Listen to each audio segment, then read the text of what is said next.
নমস্কাৰ এই মুহূৰ্তৰ অসমৰ প্ৰত্যেকগৰাকী জনতালৈ দিবলৈ লাইছো ডাঙৰ খবৰ। আজি হৈছে 14 এপ্ৰিল। আজি অসমৰ লাখ লাখ দুখীয়াসকললৈ কেইখনমান চৰকাৰী আঁচনি লৈ দিবলৈ লাইছো ডাঙৰ খবৰ। তো যিসকল মানুহে ভিডিঅ'টোত ক্লিক কৰিছে অনুগ্ৰহ কৰি ভিডিঅ'টো স্কিপ নকৰি প্ৰথমৰ পৰা শেষলৈ চাই থাকিব, কিয়নো এইটো ভিডিঅ'ৰ মাজত চৰকাৰী ঘৰৰ পৰা আৰম্ভ কৰি এছএইচজি গোটৰ মহিলাসকললৈ কেইখনমান গুৰুত্বপূৰ্ণ খবৰ আপোনালোকক প্ৰদান কৰিম। অনুগ্ৰহ কৰি ভিডিঅ'টো স্কিপ নকৰি প্ৰথমৰ পৰা শেষলৈ চাই থাকিব। লগতে মোৰ চেনেলত নতুন হলে প্লিজ চেনেলটো সাবস্ক্ৰাইব কৰি মোৰ লগত থাকিব। তো বলক ভিডিঅ'টো আৰম্ভ কৰি আজি প্ৰথমটো গুৰুত্বপূৰ্ণ খবৰৰ বিষয়ে বিস্তাৰিত জানি লওঁ। তো আজি প্ৰথমটো গুৰুত্বপূৰ্ণ খবৰ হ'ল প্ৰধানমন্ত্ৰী আৱাস যোজনা গ্ৰামীণ আঁচনিলৈ। তো যিসকল মানুহে চৰকাৰী ঘৰ পোৱাৰ কাৰণে আবেদন কৰিছিল সেই সকল মানুহৰ বাবে আহি গ'ল ভাল খবৰ।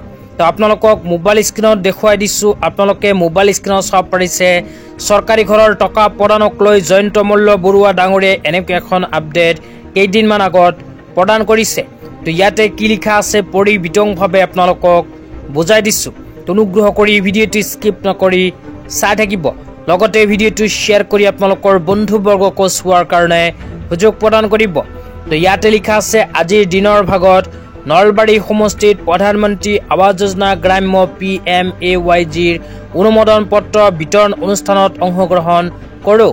পলাশবাৰী সমষ্টিৰ পৰা কেন্দ্ৰীয়ভাৱে মাননীয় মুখ্যমন্ত্ৰী ডক্টৰ হিমন্ত বিশ্ব শৰ্মা ডাঙৰীয়াই এই কাৰ্যসূচীত অংশগ্ৰহণ কৰাৰ লগতে একে সময়তে অসমৰ প্ৰতিটো সমষ্টিত প্ৰধানমন্ত্ৰী আৱাস যোজনা গ্ৰাম্যৰ অনুমোদন পত্ৰ বিতৰণ কাৰ্যসূচী ৰূপায়ণ কৰা হয়, য'ত সৰ্বমুঠ 3,88,358 জন হিতাধিকাৰীক অনুমোদন পত্ৰ প্ৰদান কৰা হয় আৰু নলবাৰী সমষ্টিৰ মুঠ 3,418টি পৰিয়ালে অনুমোদন পত্ৰ লাভ কৰাৰ লগতে DBT যোগে প্ৰথম কিস্তি লাভ কৰে।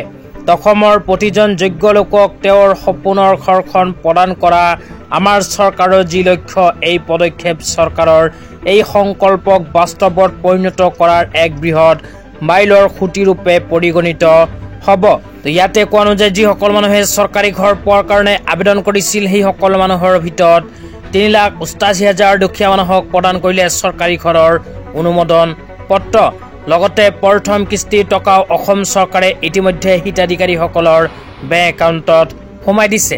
কিন্তু 2025 চনত যদি আপোনালোকে চৰকাৰী ঘৰৰ টকা পাব বিচাৰে তেন্তে এইবোৰ যোগ্যতা বাধ্যতামূলক থাকিব লাগিব, অন্যথা আপোনাৰ বেংক একাউণ্টত নোসোমাব চৰকাৰী ঘৰৰ প্ৰথম কিস্তিৰ টকা।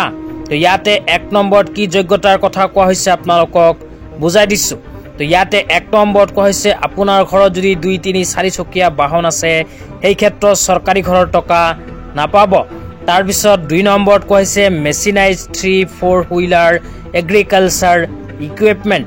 তো আপোনালোকৰ ঘৰত যদি 3, 4 চকীয়া এগ্ৰিকালচাৰ ইকুইপমেণ্ট আছে সেই ক্ষেত্ৰতো চৰকাৰী ঘৰৰ টকা নাপাব।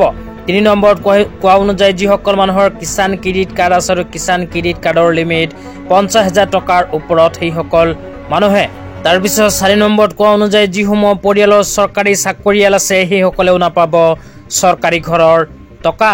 5 নম্বৰত কোৱা হৈছে আপোনালোকৰ যদি নন এগ্ৰিকালচাৰেল ইণ্টাৰপ্ৰাইজ চৰকাৰৰ ওচৰত ৰেজিষ্ট্ৰেশ্যন হৈ আছে সেই ক্ষেত্ৰতো চৰকাৰী ঘৰৰ টকা নাপাব। তাৰপিছত 6 নম্বৰত কোৱা অনুযায়ী যিসকল মানুহৰ মাহেকীয়া ইনকাম 10,000 টকাৰ ওপৰত সেই সকলো মানুহেও চৰকাৰী ঘৰৰ টকা নাপাব।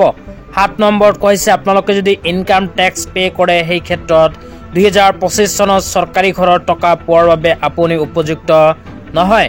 8 নম্বৰত কোৱা হৈছে আপোনালোকে যদি প্ৰফেশ্যনেল টেক্স পে' কৰে সেই ক্ষেত্ৰতো চৰকাৰী ঘৰৰ টকা নাপাব। 9 নম্বৰত কোৱা হৈছে আপোনালোকৰ ঘৰত যদি ৰিফ্ৰিজেৰেটৰ আছে লগতে আপোনালোকৰ ঘৰত যদি লেণ্ডলাইন ফোন আছে সেই ক্ষেত্ৰতো 2025 চনত চৰকাৰী ঘৰৰ টকা পোৱাৰ বাবে আপুনি উপযুক্ত নহয়।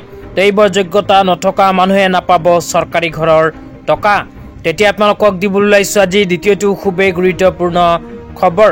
তো আজি দ্বিতীয়টো গুৰুত্বপূৰ্ণ খবৰ হ'ল এছএইচজি গোটৰ মহিলাসকলৰ বাবে। তো যিসকল এছএইচজি গোটৰ মহিলাসকলে 10,000কৈ টকা পোৱাৰ চেক এতিয়ালৈকে লাভ কৰা নাই সেই সকলো মহিলাই ভিডিঅ'টোত ক্লিক কৰিছে যদি অনুগ্ৰহ কৰি ভিডিঅ'টো স্কিপ নকৰি প্ৰথমৰ পৰা শেষলৈ চাই থাকিব। লগতে ভিডিঅ'টো শ্বেয়াৰ কৰি আপোনালোকৰ বন্ধুবৰ্গকো চোৱাৰ কাৰণে সুযোগ প্ৰদান কৰিব। তো যিসকল আত্মসহায়ক গোটৰ মহিলাসকলে মুখ্যমন্ত্ৰী মহিলা উদ্যমিতা অভিযান আঁচনি ফৰ্ম ফিল আপ কৰি জমা দিছে, কিন্তু এতিয়ালৈকে 10,000 টকা চেক পোৱা নাই। সেইসকল আত্মসহায়ক গোটৰ মহিলাসকলৰ বাবে আহি গ'ল ভাল খবৰ, কিয়নো অসম চৰকাৰে আকৌ নতুনকৈ অতি শীঘ্ৰে আত্মসহায়ক গোটৰ মহিলাক 10,000 টকা প্ৰদানৰ চেক প্ৰদান কৰিব। তো আপোনালোকে যদি এতিয়ালৈকে চেক পোৱা নাই তেন্তে অতি শীঘ্ৰেই আপোনালোকে চেক লাভ কৰিব। তো অসম চৰকাৰে অসমৰ প্ৰতিটো সমষ্টিতেই কিন্তু 10,000 টকা চেক নতুনকৈ বিতৰণ কৰিব। তো আজি ইমানেই। ভিডিঅ'টো চাই কেনে পালে নিশ্চয় এইটো ভিডিঅ'ৰ কমেণ্ট বক্সত কমেণ্ট কৰি জনাই দিব। লগতে মোৰ চেনেলত নতুন হ'লে প্লিজ চেনেলটো ছাবস্ক্ৰাইব কৰি মোৰ লগত থাকিব। তো ধন্যবাদ।